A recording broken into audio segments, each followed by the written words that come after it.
Hola to our Techi friends in Greece and hello to everyone. This is our next tutorial in our series on web scraping using Python. I am Scrappy and this is World Web Scraping. There we go!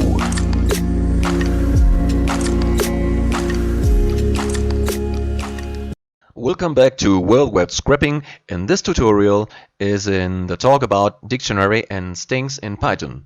In the last tutorial we talk about the list in Python and how to work with the list in Python and how to do indexing, how to create a list of how to extract elements from the list. So today's tutorial we will talk about dictionaries and strings and how to work with them. As you know, we use a dictionary and strings very often in a beautiful soup. So we should learn it and comfortable with it. If you are already aware of our dictionary and string in Python, then you can skip this video and move to our next part. Otherwise, if you are not aware, please continue watching. So guys, let's get started with a dictionary first. So the dictionary is similar to the list, but it is a container in Python, which can store several elements. Okay, any kind of elements it can store, so also it is a container, the same as list. The list is also a container, so it is an unordered collection of items. And what does it mean? Like in list, we can do indexing. Every number written in the list has an index like starting from 0, 1, 2, 3, going like that. And we can extract those elements with the help of index. But so in the dictionary we have no index. It is not an ordered item. Like if you write a list, it will remain same as it is. It will not. So let's write a list and I will explain it to you above.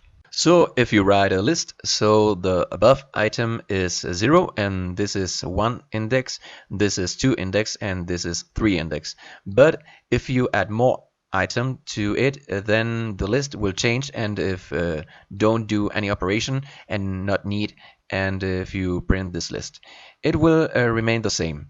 It will remain the same and the order of the elements will remain the same. But in a dictionary that's not the case. In the dictionary what happens is the order is not important. So it whatever you like in a dictionary, that will not stay in that order. So for example, if you write now, let me explain to you in the dictionary first and then we get into detail. What an order place while other compound data types have only one value, as an element dictionary has a key value pair. So like your list is a compound data type. And now it has only one element, right? 1, 2, 5, 6. Every element is a single entity in itself. But the dictionary has a key and value pair. It has a set both key and value are a pair which are related to each other. And so guys, how to create a dictionary first. Dictionary is denoted by curly brackets. What does that look like in the list is denoted by square brackets. The same way dictionary is denoted by a curly bracket. So if you want to start an empty dictionary, you just assign a variable and just start curly brackets, and you create an empty dictionary that is similar to list. Now let's create another dictionary. So this is how our dictionary works. It has a key, it has a value, the element that comes before the colon is key, and the element that comes after the colon is the value of that key. So here 100 is the key, and excellent is the value assigned to that key. 50 is the key, and fair is the value assigned to that key. Let's change this here. And so that's the simple dictionary. That's how you can create a dictionary. And then another thing is that a dictionary can take any value. You can pass a string, you can give a list of the value, you can give float as value.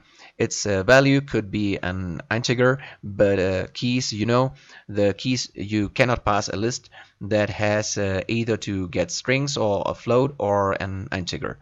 You cannot pass complex compound data types as key.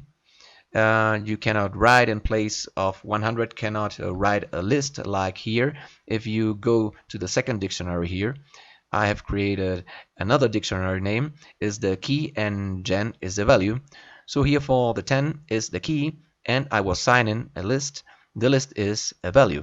I can do, but I cannot do the reverse. I cannot put this list of sun and star as key and then assign the value 10 to that does not work. Okay. So in a dictionary again, you can put any kind of data types. You can put just integer, just float, so you can mix it like it is a mixed data type. It has an integer, it has a list, it has a string similar to the list. You can create a dictionary like that. We can create an empty dictionary like using the dict dict method that works and is the same way we can create a list. Also, you can, instead of creating an empty dictionary, there are two ways. You can just assign curly brackets to some variable, or you can use this dict method in the same way. You can create a list, also a list. There are two ways to create a list. Either you start applying a list like that, or you can do this. You can do this and you can pass some elements into that, and it will create a list. Let's pass some elements into that. We have to pass either a tuple or something like that. See, I pass a tuple and then it will create the list. It will not work on the single element, and it's okay. So the same way we can create a dictionary by passing tuples. So in creating a dictionary here, and I am passing a list of tuples here. With a list of these tuples, we'll create this dictionary. But what dictionary will do, it will assign A, B, C, D to the key 4 and A, B to the key 2. Let's see this. So this is my first dictionary here is the same they have printed here. The second is the dictionary I have created here is the same as the third dictionary, which I created using the direct method and with the tuples. This is how it created. They 4 as a key, A, B, C, D, and 2 is again a key, and A, B is assigned the value. So remember this, there is a key value pair. So this is what it looks like, a key value always then key and value. So that's a dictionary, just put it in curly brackets. And so this is the syntax of a dictionary, and you have seen that, right? We use a dictionary to define class here, and our previous tutorial, because the class is safe word in Python, and we cannot use directly. So to use that, we have to use a dictionary like this. So next is how to access a dictionary. Like we can access a list by calling its index. We cannot do the same thing with a dictionary because it does not have an index. So to access a dictionary, we have to pass the key of that element that we want to extract. So here, if I want to extract yen, I will pass its key to the dictionary, and it will print out that value.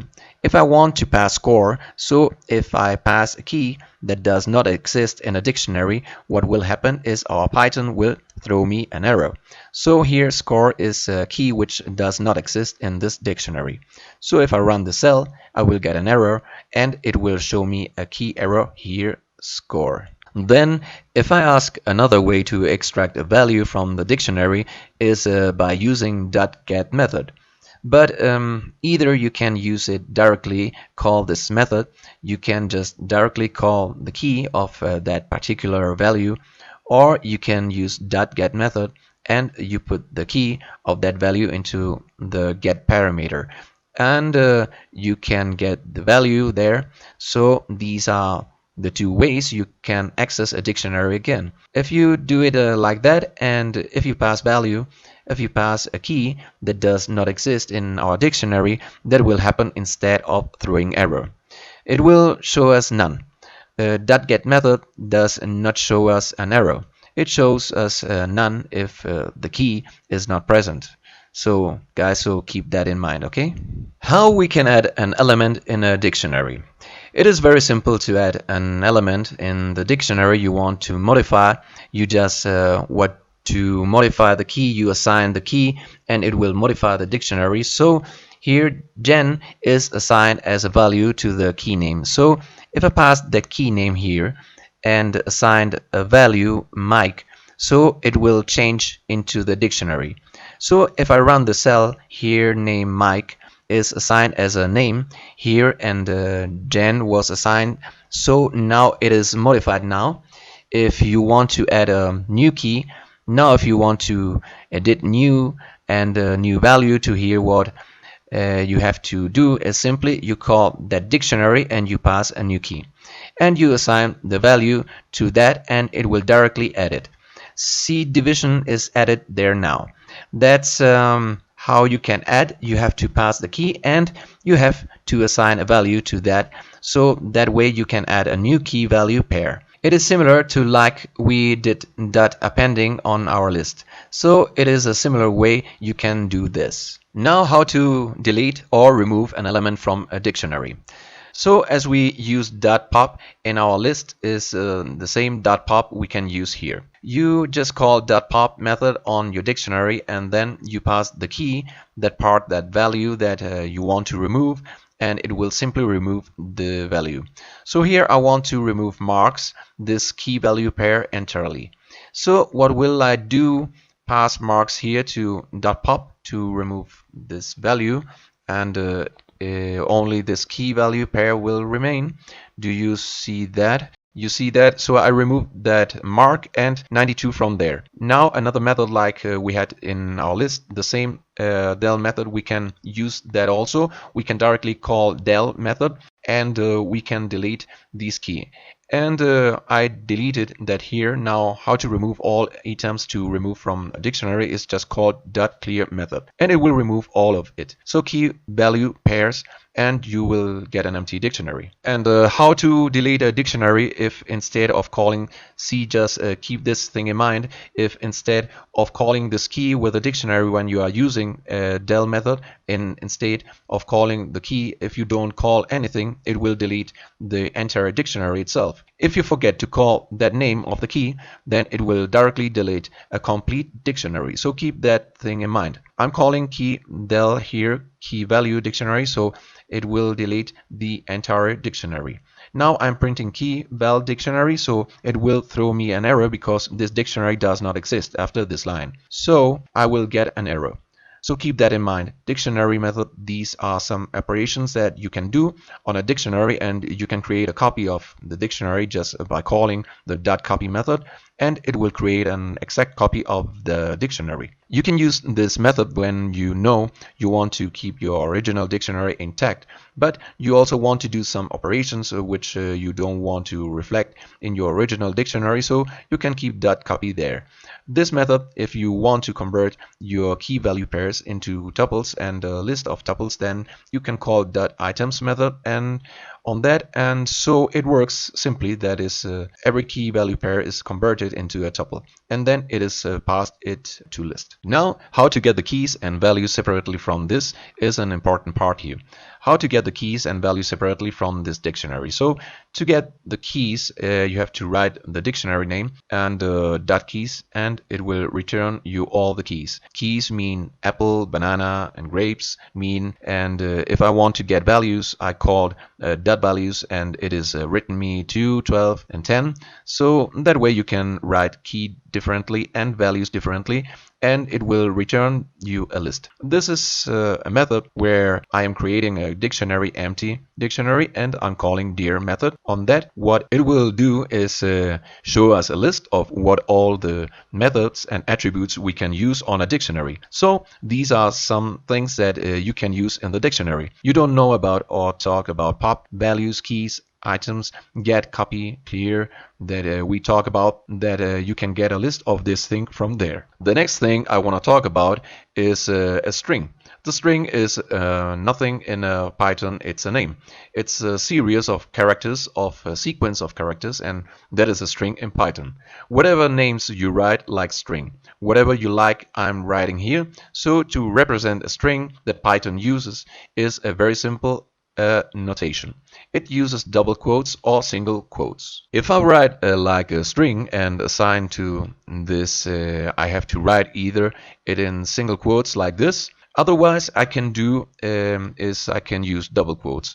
So single quotes and double bonds, both are acceptable in Python, and you can use it that way, and it creates a string in that way. And if we run this, it will run fine. instead of don't give these columns. In this single quotes and double quotes, it will show us an error, which will show us an error is not defined, because that means it goes if we are not given these quotes here, but Python will take it as a variable, and if you have not defined your assigned anything to get variable, then Python will tell that name is not defined. So that's how it works. Now double quote, single quote and triple quote also works. Triple quote is used when you want to write multiple lines of strings and that you want to preserve like that order. So in that case, triple quotes are used. Single, double, triple, and my string, I want to preserve it in this order, that everything should come in separate lines. Triple should come in one line, and my string is in one line. So in that case, triple quotes is used. Now this is an important part that I want to talk about, how to access characters of a string. So what Python does is Python treats as a string as a list. So as in a list, you can extract an element by its index in the same way. You can extract an element by a string by its index. So here I'm created my string, and a double I have assigned to my string, and now accessing its first element using its in, and so it would show me I'm accessing arguments from 1 to 4. So it will show me O, U, B, and L. So that's what it would do. And here I'm searching for accessing -2. So -2 will show me L the same way as you do in a list. You can access every single element of a string using its index. So that's the most important thing that we use in Beautiful Soup related to a string. So you see this how it has treated a string as a list, and it gave us the character.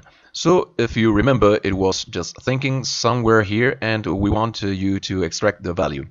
MSI, I guess, see here, we want to extract this value. So here we are going to use it in our tutorial that does this thing. So that's how it can work. So if we try to access index out of the range, or you be used as the decimal number, you will get an error. And so I'm accessing, but there is no item there. So you will get an error, and if I give point instead of an integer as index, I will get an error. A string operation against it, important thing, and when you go to data scrapping, you will use it a lot. We use it actually when we use our for loop in this tutorial. We were scrapping data from this newegg.com from this site. We were scrapping this thing when we use here concatenation. So this is the concatenation. So concatenated a lot of strings together. So first string, I'm going to write here my string 1 Python, my string 2 is programming, and I want to join these two string, and I want to get Python programming. So what I will do is I will just simply write my string 1 plus my string 2, and it will give me the result. Now again, we can repeat this string 1 string multiple times by calling multiplication operator. So if I call multiplication operator and multiply 2 times, and so it will give me Python twice. Let's say it is so Python programming. This thing gave me the join this 2 string, then second print just wrote it twice. If I multiply it by 5, we'll get Python 5 times. So then we can do this. String membership test should test. It is the same as he used in a list. If we can use in and not in the operator to change, it's the same part of the string. If a letter belongs to a string or not. So if a combination of a letter belongs to a string or not. So here I'm checking if M is in Python programming. So M is here, so it will show me here true. So that's they are checking RO programming, so RO comes here, it will show me that, right? If instead of this either something else says MG and run it will show me false. MJ is not in this, okay? So we can check that also. And now some important string methods. So if we sometimes, we need these methods are used to do formatting, like how we do formatting in your emails, right? If you want to write in lowercase or sentence case or uppercase or the camel case, so you use it for them. We have some methods here. So if I use a .lower method, it will return a string, everything written in lowercase. So see, this P is converted into lowercase. Upper will you make everything in capital letters. Then I can split the one string that we saw in the list. You can split a string and it will convert us into a list. We saw that in the last tutorial also, and we can again join it back and convert a list into a string by using .join. So this will give my back this line. Find the similar to the checking particular character belongs to that string or not. So just do the find, so it tells us the index of that combination of letter or letter itself. So you can check here G, and it will tell us that G comes the first time at index 10. If we check for OG, it will give us 9. It will take is the combination. It will tell us the index of the first letter of that combination. So there's how it works. Now to replace a word in a string, so to replace we can be called a .replace method. So just call a .replace method. First you assign the word that you want to replace, and then second you the right word which gives you want to replace it. So here I want to replace programming by the program. So I wrote my string I1.replace, and I wrote word that programming that I want to replace, and I want to replace it with the program. Second, and now it will show me the results in the Python program instead of programming. If we write something else, if you change it to that, let's write C double plus, so it changed to Python C double plus, so you can replace anything like that. So that's all for that's how much we use the string in the dictionary in our beautiful soup. So that's all you need to know. So that is all for today, my Attache friends. If you like the video, please like and subscribe to our channel. See you in the next video tutorial, and do not stop visiting our website. Leave your comments below and ask me any question you have. I will be happy to answer them. Link is given in description of this video to get code and full material. Stay happy, stay safe, stay touchy.